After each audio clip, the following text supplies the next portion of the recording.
There are moments inside the royal family when silence reveals more than 1,000 words ever could. And then there are moments when a single phrase, just 2 words, exposes the deep discomfort, the hidden tension, and the quiet fear surrounding the monarchy's most disgraced figure. That moment came when Mike Tindall, the former rugby star turned royal family insider, was asked about Andrew Mountbatten-Windsor. His response was immediate, sharp, and unmistakably deliberate. No comment. 2 words that landed like a stone dropped into still water, sending ripples across every corner of the royal landscape. 2 words that show just how toxic Andrew has become, even for those who exist on the edges of royal life. Because when even Mike Tindall refuses to speak, the question is no longer what Andrew did, it is how far the fallout has spread. Before we dive in, there's something I need to share with you. Over the past few days, thousands have watched these stories unfold, but most haven't subscribed. If you're one of them, I invite you now to join us. Subscribe to Crownverse so you never miss the next chapter in this unfolding royal history. Mike Tindall is not a working royal. He is not a prince. He does not carry titles or inherit estates. He is a former rugby champion who married into the royal family when he wed Zara, the daughter of Princess Anne. But over the years, Mike has become one of the most relatable, grounded, and widely liked members of the royal circle. He hosts podcasts, appears on television, and interacts with the public in ways that feel unfiltered and authentic. He laughs easily. He jokes often. He carries none of the stiffness associated with the monarchy. He is, in many ways, the antithesis of Andrew. So when he refuses to speak, when he gives a blunt no comment in response to a question, it immediately signals that the subject is dangerous, radioactive, untouchable. And that is exactly what happened when the Times asked him about Andrew. To understand the weight of his answer, we must examine the moment around it. According to the interview, Mike's co-host James Haskell, who works with him on their podcast, openly admitted that he regularly teases Mike about Andrew, sometimes even bombarding him with remarks during their live tour events. This is significant. It means Andrew has become a subject of comedy, of discomfort, of tension, even inside royal-friendly circles. But Mike himself refuses to engage. He will not joke. He will not react. He will not play along. So, when the interviewer asked directly about Andrew and Mike responded with nothing more than no comment, it didn't simply avoid the question, it exposed the truth. Andrew has become a topic no royal, not even a distant one, wants to touch. This reaction didn't come out of nowhere. Andrew's name has been drowning in scandal for years. The confirmed facts are damning. He lost his princely title. He lost his military honors. He lost his public roles. He was removed from royal life. His relationship with Jeffrey Epstein, a convicted pedophile, destroyed his public standing. His BBC Newsnight interview became one of the most infamous disasters in royal media history. The Queen stripped him of his roles. King Charles did not restore them. And now Andrew faces eviction from Royal Lodge, the home he has lived in since 2003. None of this is rumor. These are the consequences Andrew has faced. But beyond the confirmed facts, there are also waves of unverified claims surrounding him, claims about what may still be hidden, what may come out, what more may be revealed.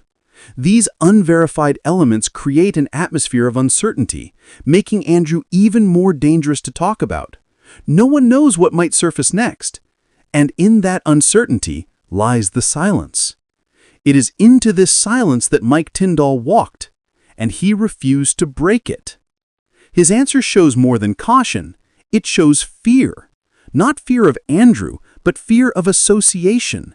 Fear of the backlash that comes from touching a subject so polluted that even the mention of his name draws in audiences, critics, and trolls. And Mike knows exactly how intense the backlash can be.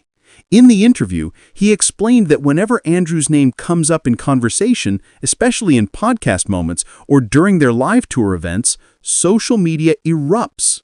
Mike said, "If you look at the cesspool of Instagram, I get dragged into it." These are his words, and they reveal a deeper truth about Andrew's downfall. The scandal hasn't only isolated him, it's contaminated the people around him.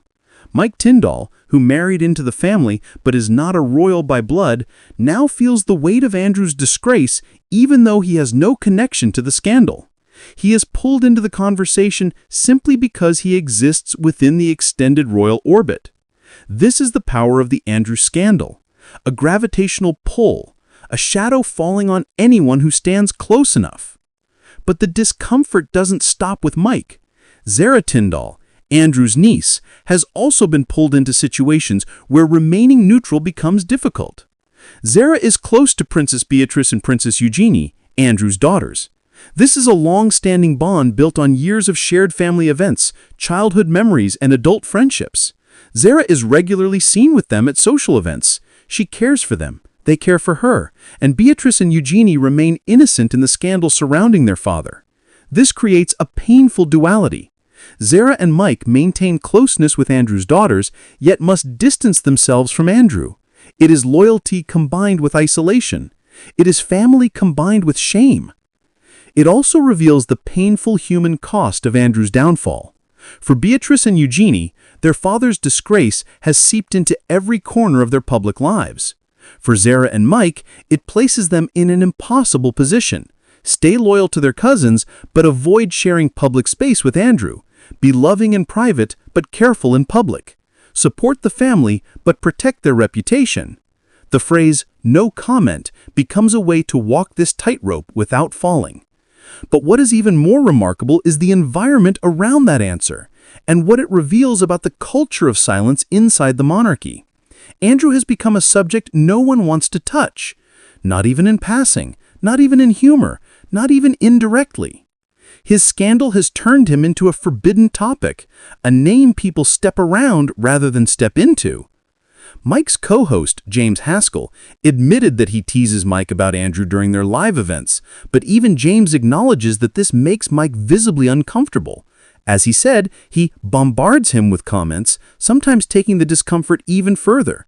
But James is not a royal, not tied to Andrew's future, and not pulled into palace politics.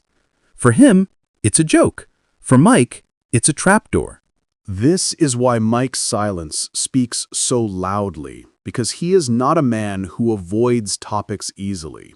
He has spoken candidly about almost everything: fatherhood, rugby, fame, reality TV, life inside the royal family, even controversial subjects. But Andrew is different. This reveals the full scope of Andrew's radioactive reputation. It is not limited to tabloids. It is not limited to scandals. It is not limited to the palace. His name has become a cultural symbol, a warning sign, and everyone inside the royal world knows it. Inside the monarchy, reputation is a currency. Titles, honors, duty, and legacy all rest on the fragile foundation of public trust. And when one member collapses, when one person shatters that trust, everyone else must scramble to distance themselves. The Tindalls are not working royals, but they still move within the royal ecosystem. They attend events. They represent the family informally. They sit beside William, Catherine, Anne, and Charles at ceremonies. They cannot afford to be pulled into the Andrew catastrophe.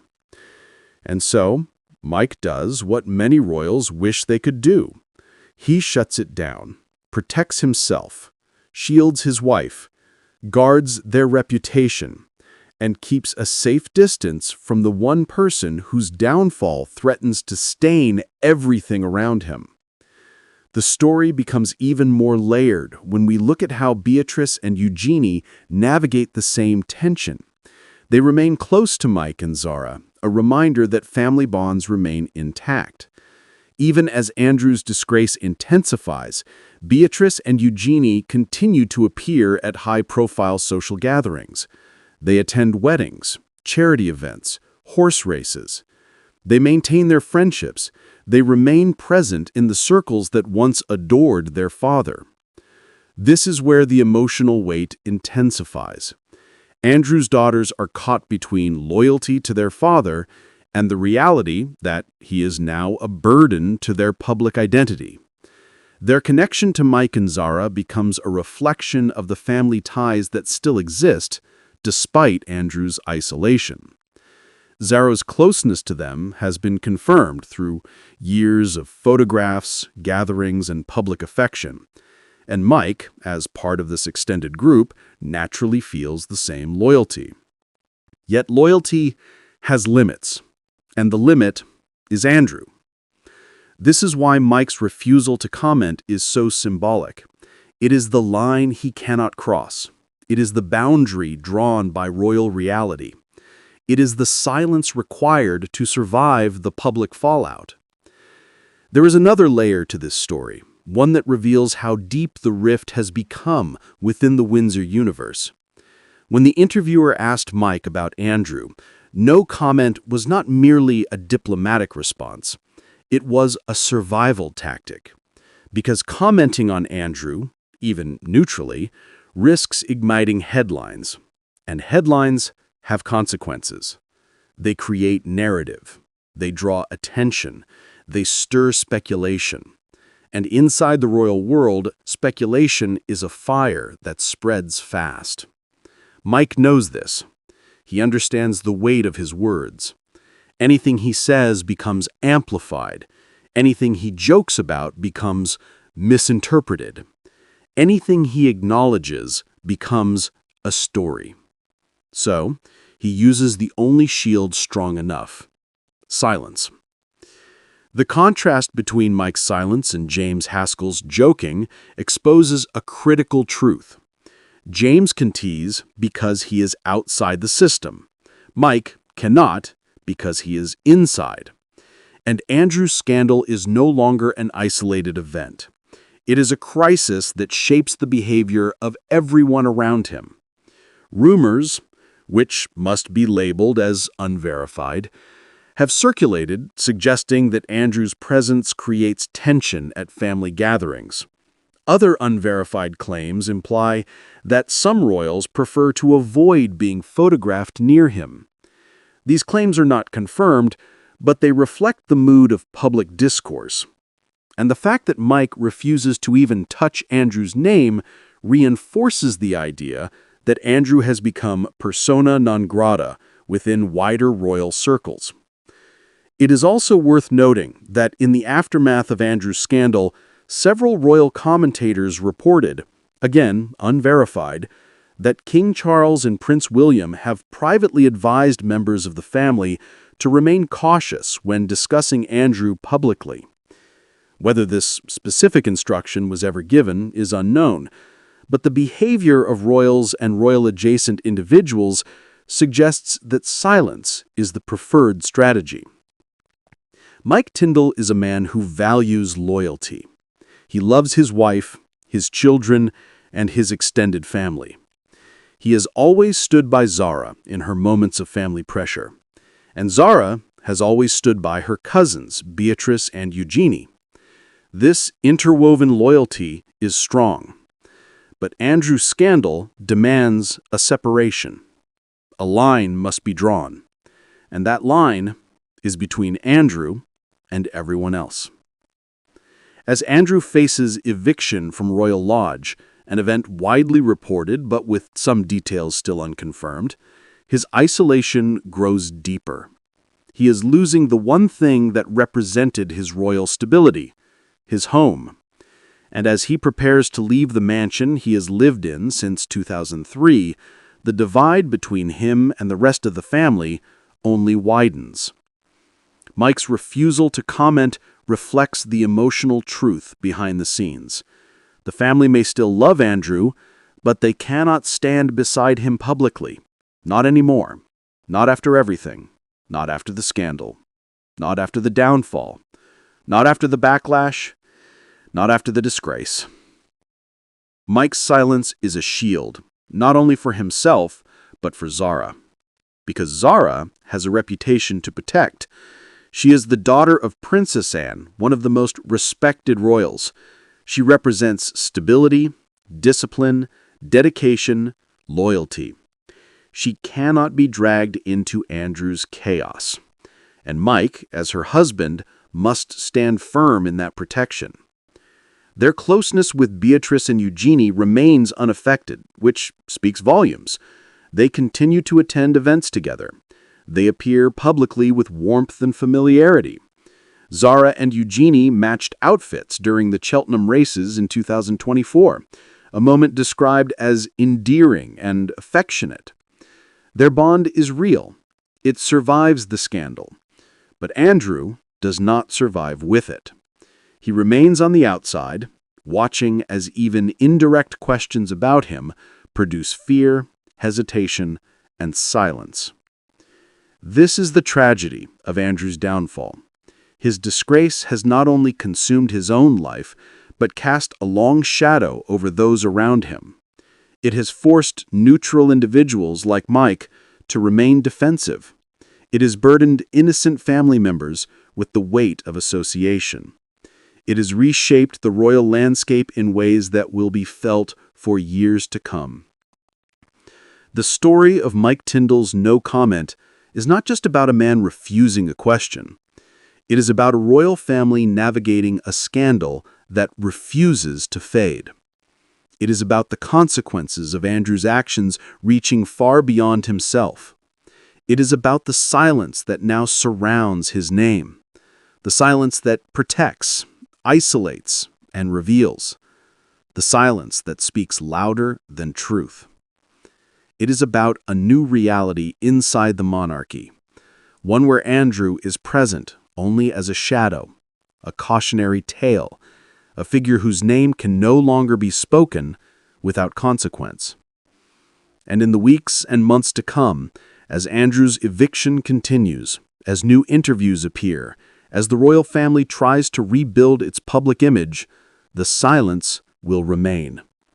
Mike will continue to refuse to comment. Zara will continue to keep her distance. Beatrice and Eugenie will continue to navigate the impossible balance between loyalty and survival. And the rest of the world will watch, waiting to see whether Andrew's name will ever be spoken again inside the halls of the House of Windsor.